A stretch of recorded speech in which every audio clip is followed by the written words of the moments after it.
আসসালামু আলাইকুম। বিকালে চায়ের আড্ডায় যদি এই মচমচে বাঁধাকপির পাকোড়াগুলো থাকে তাহলে খুব ভালো হয়, তাই না? তো আমি এখানে বানানোর জন্য কিছু পেঁয়াজ কুচি, কিছু ধনিয়া কুচি আর কিছু মরিচের কুচি নিয়েছি। এগুলোকে সুন্দর করে কুচি করে তারপর আমি একটা সাইডে রেখে দিব।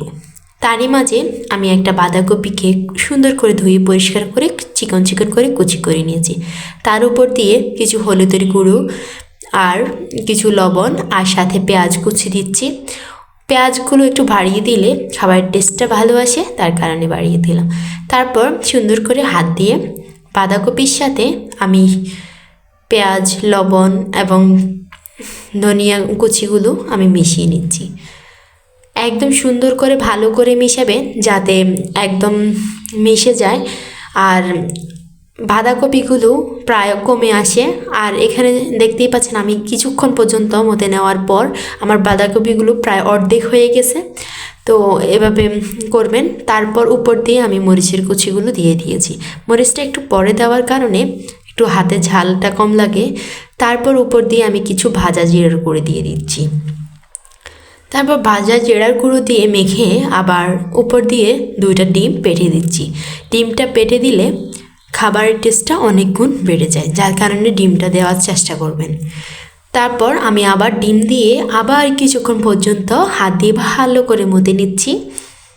তো এভাবে সুন্দর করে দিয়ে এবার আমি অল্প অল্প করে আমি কিছু গুঁড়ি অ্যাড করছি। যতটুকু লাগবে আপনার ডোটা হাত দিয়ে ধরার মতো হবে, তো ততটুকু পর্যন্ত দিবেন। এখানে বেশি দিতে যাবেন না, এখানে অল্প পরিমাণে দিবেন তাহলে হবে। তারপর একটা কড়াইতে আমি তেল দিয়ে দিচ্ছি। তেলটাকে দিয়ে আমি বেশ কিছুক্ষণ গরম করে নিচ্ছি।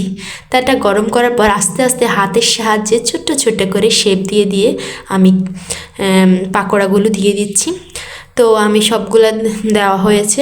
এবার আমি মিডিয়াম আঁচে আমি বেশ কিছুক্ষণ পর্যন্ত অপেক্ষা করব।